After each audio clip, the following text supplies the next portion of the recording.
एक तारीख नोट कर लीजिए, 17 सितंबर। 17 सितंबर प्रधानमंत्री मोदी का जन्मदिन है, लेकिन इस बार प्रधानमंत्री के जन्मदिन पर एक और काम होने जा रहा है, इतिहास बनने जा रहा है। हैदराबाद विलय के 74 साल पूरे होने जा रहे हैं। मोदी सरकार इसे हैदराबाद मुक्ति दिवस के नाम पर मनाने जा रही है। पूरे एक साल तक हैदराबाद मुक्ति दिवस मनाया जाएगा। हैदराबाद विलय के दौरान निजाम और निजाम के रजाकारों को कैसे सरदार पटेल के एक आदेश पर घुटने टेकने पड़े, कैसे निजाम की आर्मी के अत्याचारों से हैदराबाद को मुक्त किया गया, इसकी पूरी कहानी सुनाई जाएगी। लेकिन मोदी सरकार का हैदराबाद मुक्ति दिवस नाम ओवैसी को चुभ रहा है। ओवैसी मुक्ति दिवस को लेकर बहुत टेंशन में है। मुक्ति दिवस का नाम बदलने को कह रहे हैं। आखिर मुक्ति दिवस से ओवैसी परेशान क्यों है? इस रिपोर्ट को देखिए, भाईजान की परेशानी का जवाब मिल जाएगा। 17 सितंबर 1948। 17 सितंबर 1948 को 250 साल पुराने निजाम राज से हिंदुस्तान को मुक्ति मिली। सरदार वल्लभ भाई पटेल ने पाकिस्तान परस्त निजाम और उसकी रजाकार आर्मी को हिंदुस्तान में मिलने के लिए मजबूर कर दिया।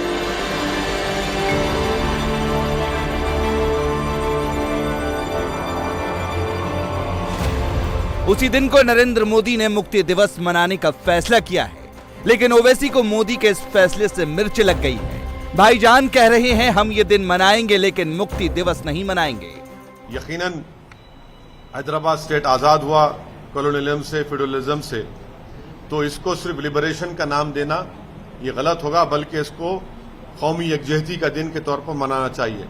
जब हम इसको सेलिब्रेट करेंगे तो ये जरूरी है कि इसमें मौलवी अलाउद्दीन, तुरेबाज खान और शोएबुल्लाह खान और यहाँ की जनता की जो कुर्बानी उसको माना जाए। तो मखदूम मोहिउद्दीन का भी नाम लिया। मखदूम मोहिउद्दीन जी का स्टैचू भी है, उन्होंने कम्युनिस्ट लीडर था। तो इसलिए हम ये भी बता रहे हैं कि शोएबुल्लाह खान जो जर्नलिस्ट है, उनको हत्या किया गया था ऑन 22 अगस्त को। He was a wonderful journalist. Imroz paper का उन्होंने एडिटर था। तो उनका भी स्टैचू वहाँ टैंक बंड में लगाना करके हम बता रहे हैं।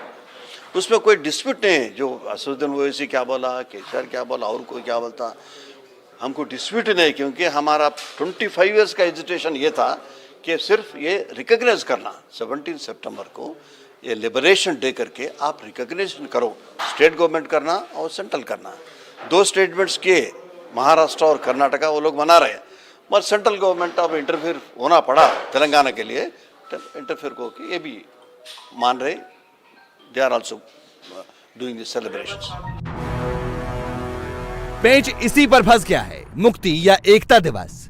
ओवैसी ने अपील की केसीआर की तेलंगाना सरकार ने इसे तुरंत मान लिया, लेकिन मोदी सरकार इसे मुक्ति दिवस के तौर पर ही मनाएगी। मतलब 17 सितंबर को हैदराबाद में दो मंच सजेंगे। एक मंच पर अमित शाह होंगे, बीजेपी के नेता होंगे। मंच के पीछे सरदार वल्लभ भाई पटेल होंगे। बीजेपी निजाम से हैदराबाद की आजादी पर हैदराबाद मुक्ति दिवस मनाएगी। वहीं दूसरी तरफ एक और मंच सजेगा जिस पर ओवैसी होंगे, के चंद्रशेखर राव होंगे। मंच के पीछे ओवैसी के लिस्ट वाले नेता होंगे। ये सब राष्ट्रीय एकता दिवस मनाएंगे। जो भारत सरकार ने इस बात का ऐलान किया है कि लिबरेशन डे मनाया जाएगा, हम भारत सरकार से और गृह मंत्री से, होम मिनिस्टर से ये डिमांड कर रहे हैं और उनसे रिक्वेस्ट कर रहे हैं कि इसको नेशनल इंटीग्रेशन डे मनाया जाए। सितंबर 17 को नेशनल इंटीग्रेशन डे मनाया जाए।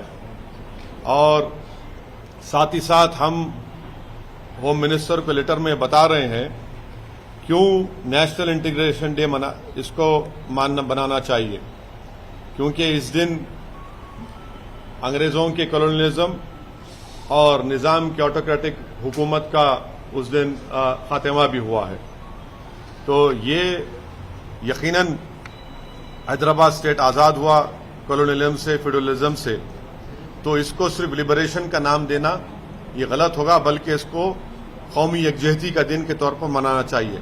जब हम इसको सेलिब्रेट करेंगे तो ये जरूरी है कि इसमें मौलवी अलाउद्दीन, तुरेबाज खान और शोएबुल्लाह खान और यहाँ की जनता की जो कुर्बानी उसको माना जाए। तो हम उम्मीद करते हैं कि तेलंगाना की सरकार और नरेंद्र मोदी की सरकार 17 सितंबर को नेशनल इंटीग्रेशन डे के तौर पर मनाएगी, कौमी यकजहती के दिन के तौर पर मनाएगी। लेकिन ओवैसी को हैदराबाद लिबरेशन डे मनाने में दिक्कत क्या है? वो क्यों कह रहे हैं कि जो निजाम आजादी के वक्त पाकिस्तान जप रहा था, उससे मुक्ति को हैदराबाद मुक्ति दिवस की जगह नेशनल इंटीग्रेशन डे मनाया जाए? दरअसल सवाल वोट का है, सवाल हिंदू मुसलमान का है। 17 सितंबर को लेकर राजनीति क्यों हो रही है, इसका जवाब इन सवालों में है।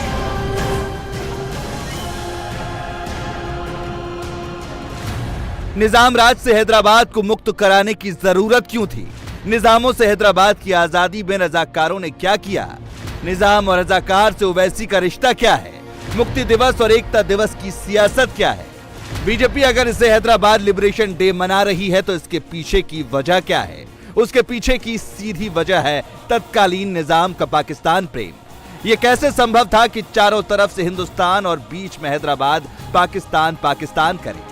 उसी वक्त सरदार पटेल ने कहा था, अगर हैदराबाद भारत में शामिल नहीं हुआ तो ये भारत के पेट में अल्सर जैसा होगा। अभी तो हिंदुस्तान के भीतर में एक तो कश्मीर में लड़ाई चलती है और दूसरा हिंदुस्तान की हौजरी में हैदराबाद का एक बहुत बड़ा अल्सर पड़ा है और वहां से कौमी जहर दिन प्रतिदिन उबल रहा है, फैल रहा है। उन दोनों चीज का फैसला करने की हमारी पूरी कोशिश है और हम उम्मीद रखते हैं और हम विश्वास भी दिलाना चाहते हैं कि जितना जल्दी हो सके इतना हम करेंगे। निजाम के पास ताकत की कोई कमी नहीं थी, उसके पास एक मजबूत सेना थी। निजाम की सेना के पास अपना तोपखाना था, निजाम के पास हवाई जहाज भी थे, निजाम के पास सब कुछ था। लेकिन हैदराबाद स्टेट की 85% हिंदू जनता निजाम के साथ नहीं थी। निजाम के खिलाफ विद्रोह पहले भी कई बार हो चुका था, लेकिन बंटवारे के दौरान जनता का गुस्सा बहुत ज्यादा भड़क उठा। सरदार पटेल ने भी हैदराबाद स्टेट में जनमत संग्रह को सही फैसला बताया था। दीवान ने खुद आके कहा कि मेहरबानी करके हमारी हुकूमत ले लो, हम नहीं चला सकते, और नवाब वहां उठ के भाग के कराची जाकर बैठ गया। फिर जूनागढ़ की बात क्या करते हो? इस प्रकार करना चाहिए। तो लोकमत जैसा हैदराबाद में हो, कश्मीर में हो, हर जगह पर हो लोकमत, इस प्रकार का करो। हैदराबाद के आखिरी निजाम मीर उस्मान अली खलीफा के रिश्तेदार थे और वो खुद को भी किसी खलीफा से कम नहीं समझते थे।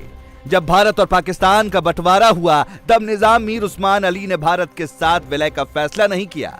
दरअसल निजाम या तो स्वतंत्र देश रहना चाहता था या फिर पाकिस्तान के साथ, क्योंकि पाकिस्तान के संस्थापक मोहम्मद अली जिन्ना लगातार ये कोशिश कर रहे थे कि हैदराबाद स्टेट पाकिस्तान में शामिल हो जाए और निजाम के साथ करने वाली मजलिसे इत्तेहादुल मुस्लिमीन AIMIM के 20,000 रजाकार भी हैदराबाद का विलय पाकिस्तान में करवाना चाहते थे या फिर स्वतंत्र रहना। दरअसल रजाकार एक निजी सेना थी जो निजाम के शासन को बनाए रखने के लिए थी। हैदराबाद के निजाम के नानुकुर करने के बाद भारत के तत्कालीन गृह मंत्री सरदार वल्लभ भाई पटेल ने उनसे सीधे भारत में विलय का आग्रह किया, लेकिन निजाम ने पटेल के आग्रह को खारिज करते हुए 15 अगस्त 1947 को हैदराबाद को एक स्वतंत्र राष्ट्र घोषित कर दिया। वही 74 ईयर से पहले जब का होम मिनिस्टर सरदार वल्लभ भाई पटेल जी तेलंगाना में 17 सितंबर को तिरंगा लहराया था, फिर 74 ईयर्स के बाद ऑफिशियली भारत सरकार का होम मिनिस्टर अमित शाह जी इधर तेलंगाना की धरती पर तिरंगा लहराने वाले हैं। बड़ा कार्यक्रम 1 साल तक, क्योंकि अलग अलग लोग बलिदान हुआ है। एक एक जगह 150-100 लोगों को निज़ाम का आर्मी रजाकार, जो आज का मजलिस पार्टी है सदुद्दीन ओवैसी है, उनका ओरिजिनल वो रजाकारों से ही वो मजलिस पार्टी कासिम रजवी के कारण स्थापित किया गया पार्टी है। भाईजान क्यों मुक्ति दिवस की जगह एकता दिवस की बात कर रहे हैं, उसकी एक वजह यह भी है। तेलंगाना में चुनाव है, बीजेपी मुक्ति दिवस के बहाने निजाम रजाकार MIM के खिलाफ एक माहौल भी बनाने की कोशिश में है। इसीलिए बीजेपी के नेता जब भी मुक्ति दिवस की बात कर रहे हैं तो MIM निजाम और रजाकार के अत्याचार का जिक्र जरूर कर रहे हैं। 74 साल पहले हुआ क्या था? जब निजाम उस्मान अली खान ने हैदराबाद स्टेट को हिंदुस्तान में विलय करने से मना कर दिया था। तब 13 सितंबर 1948 हिंदुस्तान ने ऑपरेशन पोलो को अंजाम दिया। इस ऑपरेशन का खेल से कोई लेना देना नहीं था, बल्कि यह भारतीय सेना की हैदराबाद में विलय के लिए सैन्य कार्रवाई थी। ऑपरेशन पोलो सैनिक अभियान को कहा जाता है, जिसके बाद हैदराबाद और बराड की रियासत भारतीय संघ में शामिल हुई। सरदार पटेल ने गुप्त तरीके से योजना को अंजाम देते हुए भारतीय सेना को हैदराबाद भेज दिया। नेहरू और राजगोपालाचारी को जब इस बात की सूचना दी गई कि भारतीय सेना हैदराबाद में प्रवेश कर चुकी है तो वो चिंतित हो गए, लेकिन सरदार पटेल ने यह कह दिया कि सेना ऑलरेडी हैदराबाद के अंदर जा चुकी है और अब इसे रोका नहीं जा सकता। दरअसल नेहरू की चिंता ये थी कि जवाब में कहीं पाकिस्तान कार्रवाई न कर दे। भारतीय सेना के इस ऑपरेशन को ऑपरेशन पोलो का नाम दिया गया। उस समय हैदराबाद में विश्व में सबसे ज्यादा 17 पोलो के मैदान थे। भारतीय सेना की कार्रवाई हैदराबाद में 5 दिनों तक चली। इसमें 1373 रजाकार मारे गए। हैदराबाद स्टेट के 807 जवान भी मारे गए। भारतीय सेना ने 66 जवान खोए, जबकि 96 जवान घायल हुए। सरदार पटेल ने दुनिया को बताया कि यह पुलिस एक्शन था। तेलंगाना जहां निजामों ने राज किया, उसके अंतिम निजाम थे जिनका नाम था नवाब मीर उस्मान अली खान। ये अंतिम तेलंगाना के नवाब रहे जिन्होंने तेलंगाना में राज किया। और इनका अंतिम फरमान क्या था? अंतिम फरमान था गश्ते निशान 53। गश्ते निशान 53। इसका मतलब था कि तेलंगाना में कोई भी जनसभा नहीं कर सकता है, कोई भी बिना परमिशन के कोई भाषण नहीं दे सकता है, कोई स्कूल नहीं खोल सकता है, कोई लाइब्रेरी नहीं खोल सकता है, कोई अखबार नहीं चला सकता है, कोई जनसभा नहीं कर सकता है। लेकिन हमारे मीर उस्मान साहब अली खान ये भूल गए कि ये फरमान उनका अंतिम फरमान था। हैदराबाद मुक्ति दिवस को लेकर बीजेपी का फोकस काफी क्लियर है। बीजेपी का फोकस तेलंगाना का चुनाव है। मुक्ति दिवस के जरिए बीजेपी क्या पॉलिटिकल मैसेज देना चाहती है, उसे समझने की जरूरत है। 17 सितंबर 1948 में तब के गृह मंत्री वल्लभ भाई पटेल ने हैदराबाद का हिंदुस्तान में विलय कराया था और अब आने वाली 17 तारीख को केंद्रीय गृह मंत्री अमित शाह हैदराबाद में मुक्ति दिवस का आयोजन कर रहे हैं। बीजेपी हिंदू वोटर्स को ये साफ मैसेज देना चाहती है कि केसीआर और ओवैसी निजाम और रजाकारों के साथ है, जिन्होंने पाकिस्तान के साथ जाने का फैसला किया था। हैदराबाद मुक्ति दिवस बीजेपी पूरे 1 साल तक मनाएगी और बीजेपी निजाम रजाकार MIM को डराने वाले अतीत को सुनाकर तेलंगाना में एक बड़ा माहौल बनाने की कोशिश में है। यही वजह है कि ओवैसी को मुक्ति दिवस रास नहीं आ रहा। जब हैदराबाद पर निजाम की सत्ता थी, उस वक्त हैदराबाद में धर्म को लेकर तनाव था। उसी वक्त मुसलमानों का एक ग्रुप बना था मजलिस-ए-इत्तेहादुल मुस्लिमीन, जिसके मुखिया थे नवाब बहादुर यार जंग। इनके मरने के बाद मुखिया कासिम रिजवी बने। कासिम रजाकारों के नेता थे। ये लोग इस्लामिक राज्य के हिमायती थे। MIM रजाकारों की पार्टी थी। जो भी इनके खिलाफ था, इनका दुश्मन था। कम्युनिस्ट और मुसलमान जो इनसे अलग थे, लेकिन रजाकार हिंदुओं से नफरत करते थे। आरोप यह है कि जब हैदराबाद का विलय हुआ, उस वक्त रजाकारों ने हजारों लोगों को मारा, औरतों का रेप हुआ। वो लोगों का पार्टी जब बहुत अत्याचार गाँव में हिंदुओं पर किया है, महिलाओं को, जो हमारे तेलंगाना में बतकमा फेस्टिवल बनते हैं, महिलाओं का फेस्टिवल, रजाकार गाँव में आके गांव के महिलाओं को एकत्रित करके कपड़ा उतार कर जो बतकमा नचाने के लिए प्रयास किया है फेस्टिवल को, जैसा अलग अलग अत्याचार हुआ है, उसके खिलाफ हर गांव में लोग लड़ा है निज़ाम के खिलाफ। आज भारत सरकार के द्वारा जो तेलंगाना के लिए जितने भी बलिदान हुआ है, उनको श्रद्धांजलि देने के लिए, उनको याद करने के लिए कार्यक्रम 1 साल तक करेगा। वो रजाकार, अरे अमित शाह, आप हिंदुस्तान के होम मिनिस्टर हैं, मैं आपसे मुखातिब होकर कह रहा हूं, सुनो, जो रजाकार थे वो पाकिस्तान चले गए, जो वफादार थे वो मजलिस इत्तेहादुल मुस्लिमीन, जो रजाकार थे वो पाकिस्तान चले गए, जो वफादार थे वो हिंदुस्तान में हैं। जो वफादार हैं वो सुबह क़यामत तक रहेंगे। हालांकि ओवैसी MIM से रजाकारों के रिश्ते को नकारते हैं, लेकिन सच्चाई यह है कि 17 सितंबर 1948 में हैदराबाद स्टेट के भारत में विलय के बाद भारत सरकार ने MIM पर प्रतिबंध लगा दिया था। मजलिस के अध्यक्ष कासिम रिजवी को भारत की सेना ने गिरफ्तार कर लिया। बाद में कासिम को जेल से निकाला गया और पाकिस्तान जाने के लिए 2 दिन का टाइम दिया गया। जब कासिम को 2 दिन का वक्त मिल गया तो उनके सामने सबसे बड़ा सवाल था कि MIM का क्या होगा। पाकिस्तान चले जाने से पहले इस पार्टी की बागडोर उस समय के मशहूर वकील अब्दुल वहाद ओवैसी के हवाले कर गए। असदुद्दीन ओवैसी के दादा अब्दुल वहाद ओवैसी ने 1957 में जब मजलिस पार्टी की बहाली की, तब इस पार्टी के नाम के आगे ऑल इंडिया जोड़ दिया गया और इस पार्टी का संविधान भी बदल दिया गया। तब से लेकर अब तक मजलिस पार्टी ओवैसी परिवार के पास ही रही है। अब्दुल वहाद ओवैसी के बाद सलाहुद्दीन ओवैसी पार्टी के अध्यक्ष बने और अब उनके बेटे असदुद्दीन ओवैसी, जो हैदराबाद के MP भी हैं, वही पार्टी चला रहे हैं, जबकि उनके छोटे भाई अकबरुद्दीन ओवैसी तेलंगाना विधानसभा में विपक्ष के नेता हैं। अगर मुक्ति दिवस मनाया जाता है तो जाहिर तौर पर मजलिस, रजाकार और निज़ामों के साथ उनके रिश्ते की भी बात होगी। यही वजह है कि असदुद्दीन ओवैसी को मुक्ति दिवस के नाम से परहेज है। इतने बड़े स्तर पर मुक्ति दिवस मनाने के पीछे बीजेपी की रणनीति भी समझ लीजिए। बीजेपी तेलंगाना में एक बहुत बड़ी सियासी जमीन ढूंढ रही है। बीजेपी को लग रहा है कि तेलंगाना में कमल खिल सकता है। बीजेपी की इस रणनीति के पीछे विधानसभा और लोकसभा के ये आंकड़े हैं। 2018 विधानसभा और 2019 लोकसभा में TRS का वोट परसेंट घटा है, जबकि बीजेपी का वोट परसेंट बढ़ा है।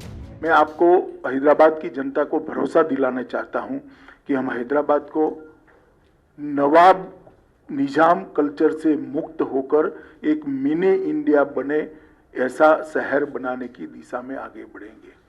निजाम कल्चर को त्याग कर एक आधुनिक शहर बने, इस प्रकार का हम हैदराबाद को बनाएंगे। यहाँ किसी का अपीसमेंट नहीं होगा, किसी के साथ अन्याय भी नहीं होगा। हम डायनेस्टी से डेमोक्रेसी की ओर जाना चाहते हैं।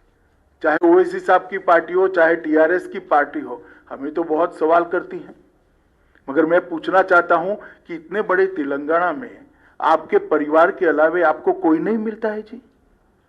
आपके बाद आपका परिवार ही क्यों आता रहता है और किसी में टैलेंट ही नहीं है? इसीलिए बीजेपी उत्साहित है। मुक्ति दिवस के बहाने बीजेपी हिंदू वोटरों के बीच संदेश पहुंचाना चाहती है कि किस तरह से मुस्लिम निजाम ने हैदराबाद रियासत के हिंदुओं का दमन किया। वहीं मजलिस के मुखिया असदुद्दीन ओवैसी और TRS के नेता और CM KCR मुस्लिम वोट बैंक को साधने के लिए राष्ट्रीय एकता दिवस के जरिए ये बताने की कोशिश कर रहे हैं कि किस तरह से इस लड़ाई में न सिर्फ हिंदू बल्कि मुसलमानों ने भी बढ़ चढ़कर हिस्सा लिया। लेकिन हैदराबाद के विलय की लड़ाई का सियासी पिच पर फायदा किसे मिलेगा, सवाल इसका है। इंडिया TV हर वक्त हर जगह डाउनलोड करने के लिए सर्च करें India TV news Google play store या ऐप स्टोर पर।